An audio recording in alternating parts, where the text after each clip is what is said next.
Hello, and welcome to the Sunday meditation at the Light Institute of Galisteo and the Sanctuary of Light.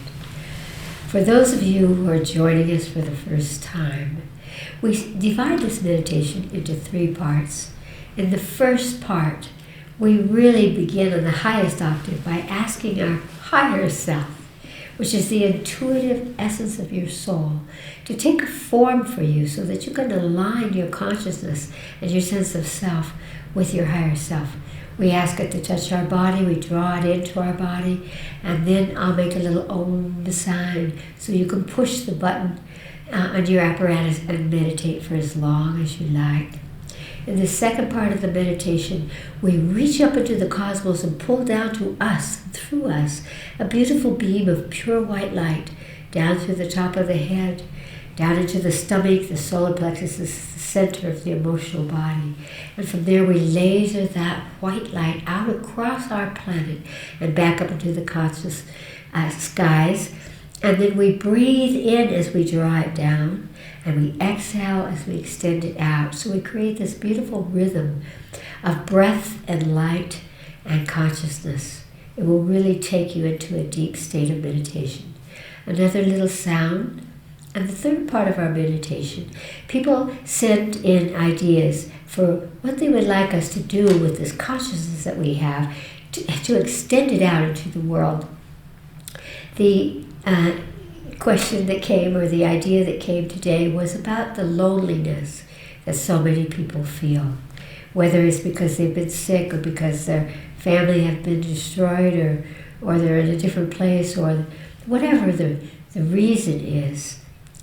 People of all ages are beginning to wrestle with this sense of loneliness, and we want to come to a place where we can be alone but not lonely.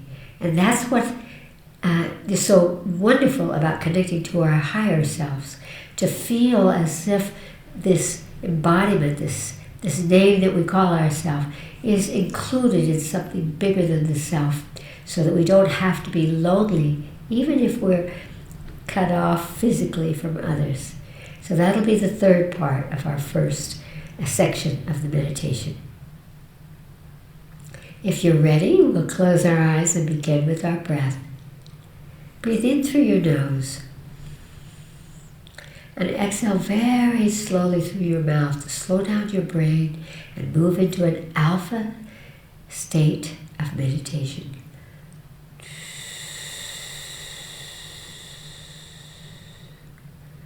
Once again, breathe in through your nose and exhale slowly.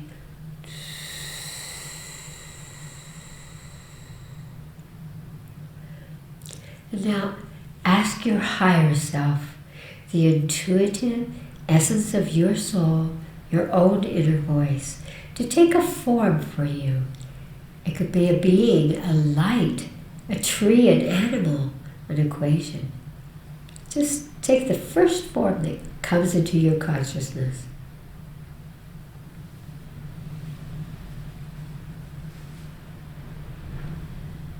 And now ask your higher self to touch the place in your body where you are holding your divine essence at this moment. It could be anywhere. Just imagine that your higher self is touching a point of spiritual centeredness. And wherever that is in your body, just begin to breathe in and out through that point. And now draw your higher self in through that point of spiritual connectedness at this moment. And just sit in meditation as your higher self. Om.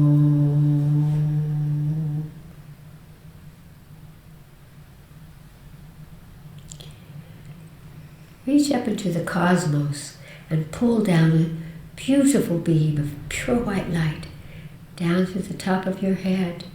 Draw it down into your stomach, your solar plexus, and laser that white light out across our planet, back up into the sky, into the cosmos. As you breathe in, draw it down. As you exhale, laser it out.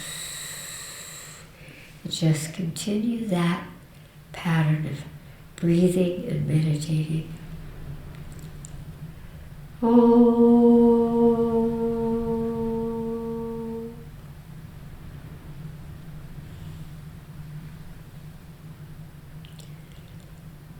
Now, imagine that you could gather to you across the planet of this huge number of humans, all of those who feel lonely, disconnected, helpless, alone, into your mind's eye. Just imagine them as one big group and ask them what frequency of light, what color they need from you to begin to realize that we're never really alone. We have our deepest essence, our spiritual essence. We have the power to reach out to others, to find that when we connect with others, we help them to not be lonely, and it uplifts us both. So just imagine that, and then ask all of those who are alone and lonely what frequency of light, what color they need from you to realize that they're not alone, that they're safe, and that they can change the aloneness of others. See what color comes into your consciousness. They must choose that color.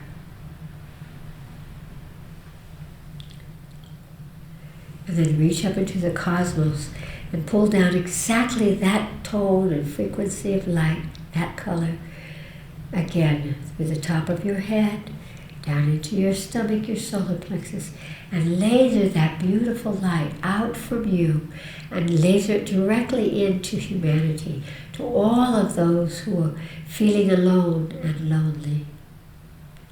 And just feel as if it continues to stream through you, this color, and enter into them until you feel a shift.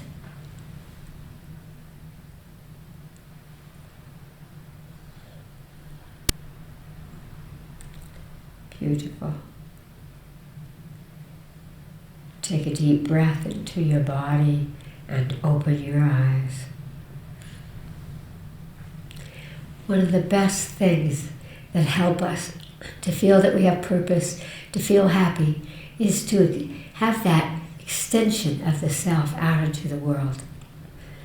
Because we all have the capacity to heal not only ourselves, but everyone else as well.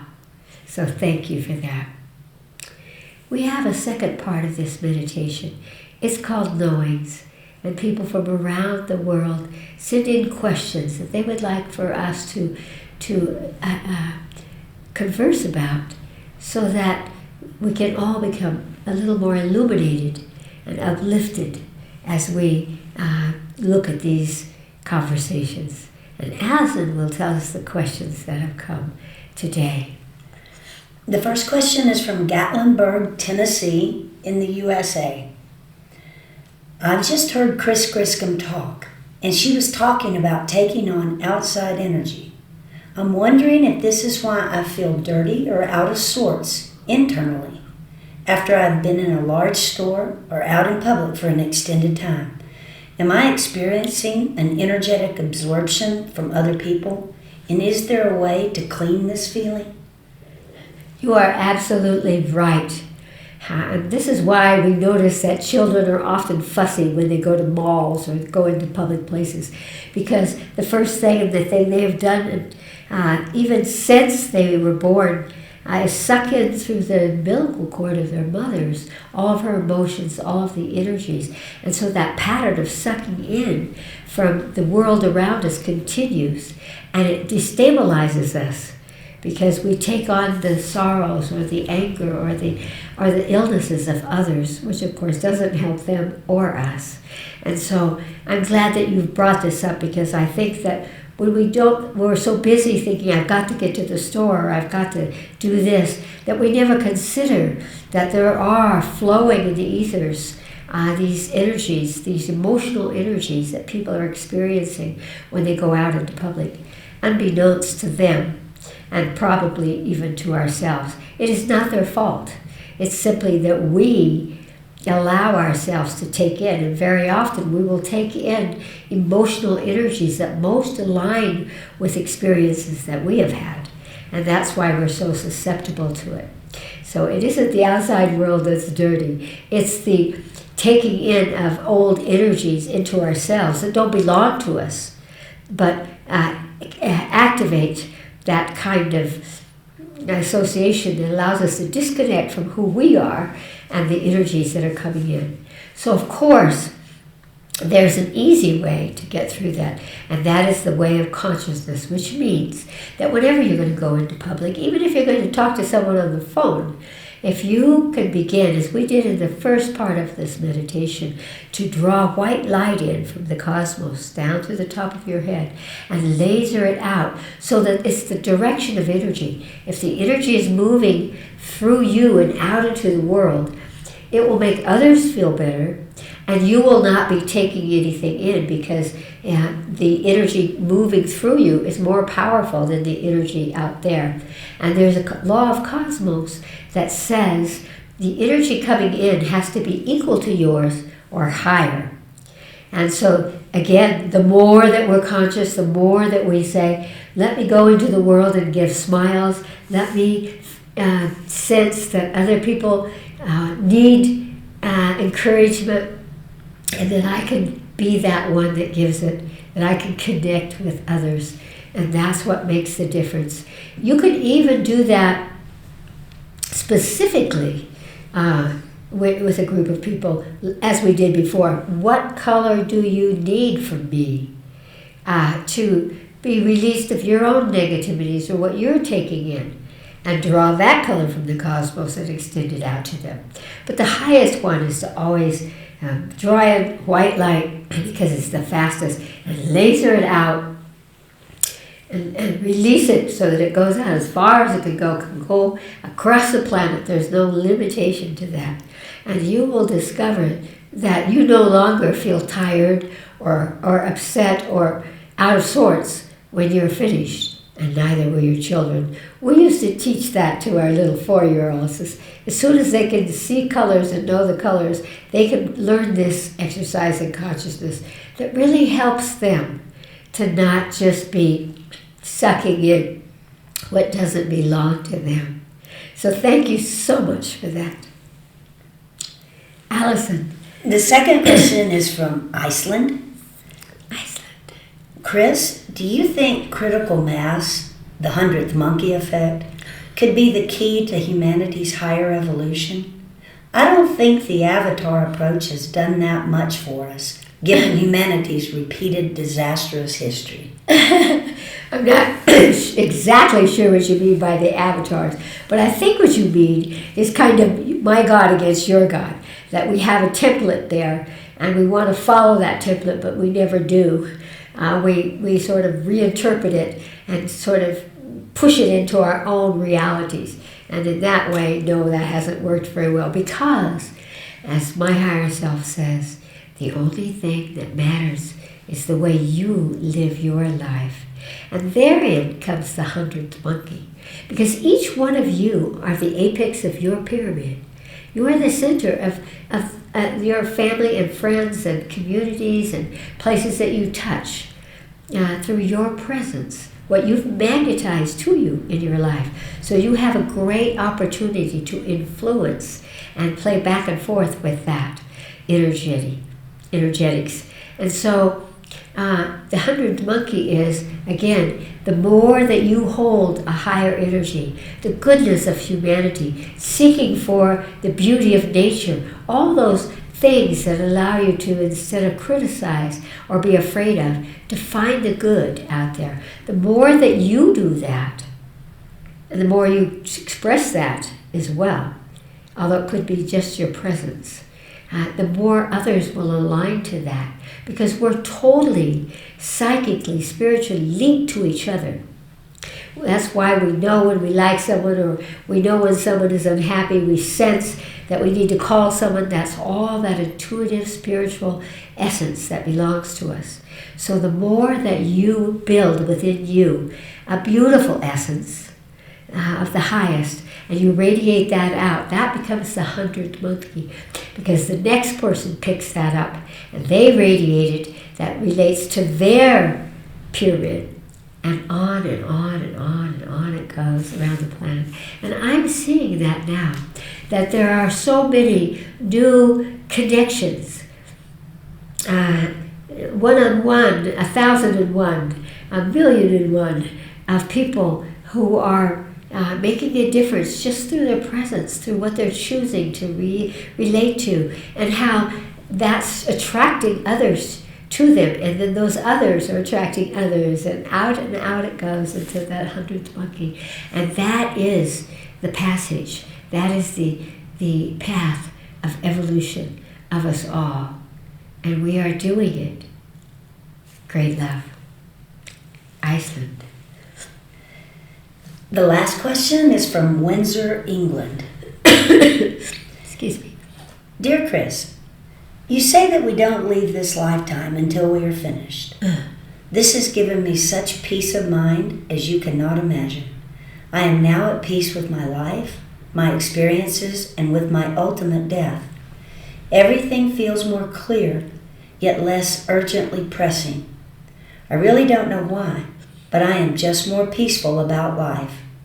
It would mean the world to me to listen to you talk further about this topic, and hopefully more people will experience what I have gained from your insight. With gratitude for all that you do, for your wisdom, and for creating your Echo SOS initiative. I love that you talk about Echo SOS, and I hope all of you will join it.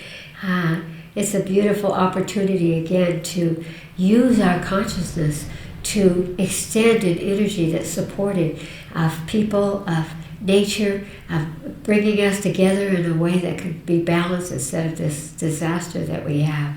And so what I was talking about is something, having been with many, many people when they've died in many, many disastrous situations, and 6 near-death experiences myself.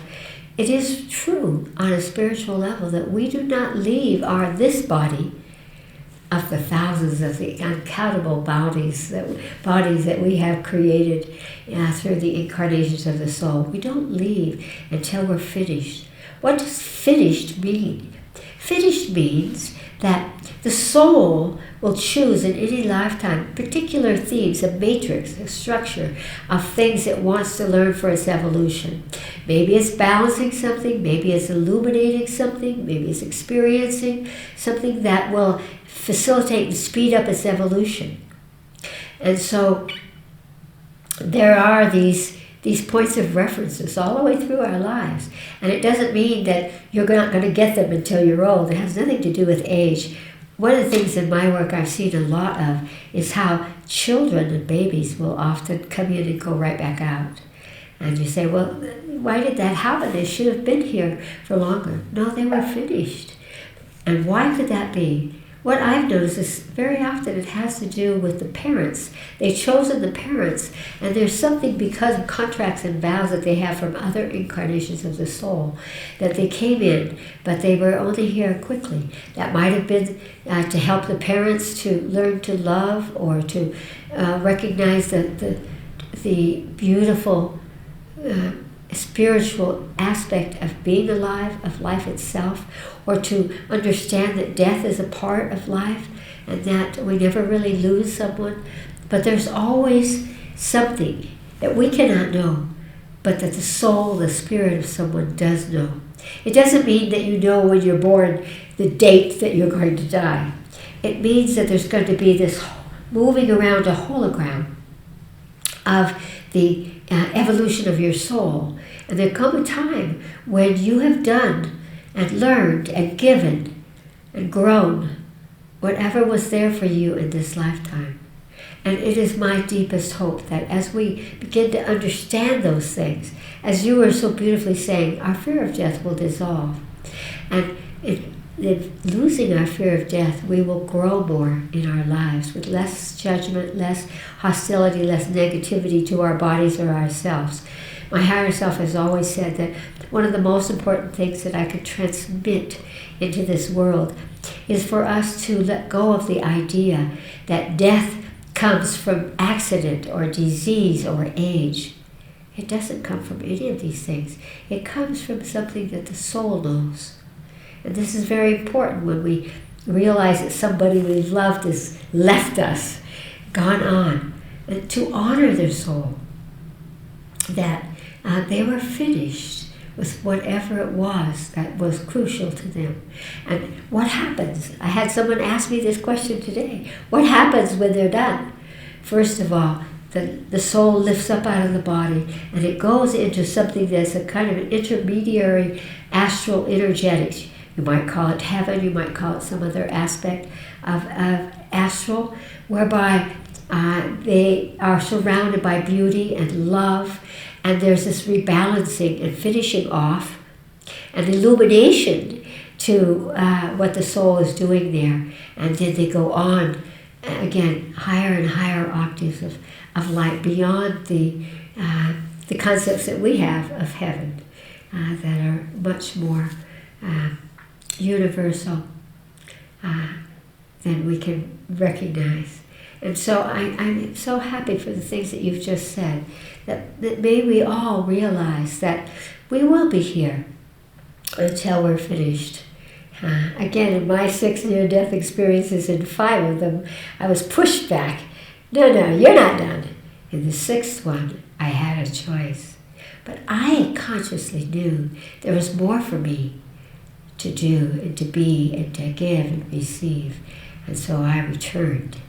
And so I'm glad that that could bring peacefulness for you, that there is nothing, everything is within the structure and the knowing and the love of your true self, your own soul. Great love to you. And may you find that finishing comes anytime to you, but you'll be ready. And meanwhile, you can enjoy this beautiful place and give so much more than you thought you could by recognizing how much more you truly are. Great love.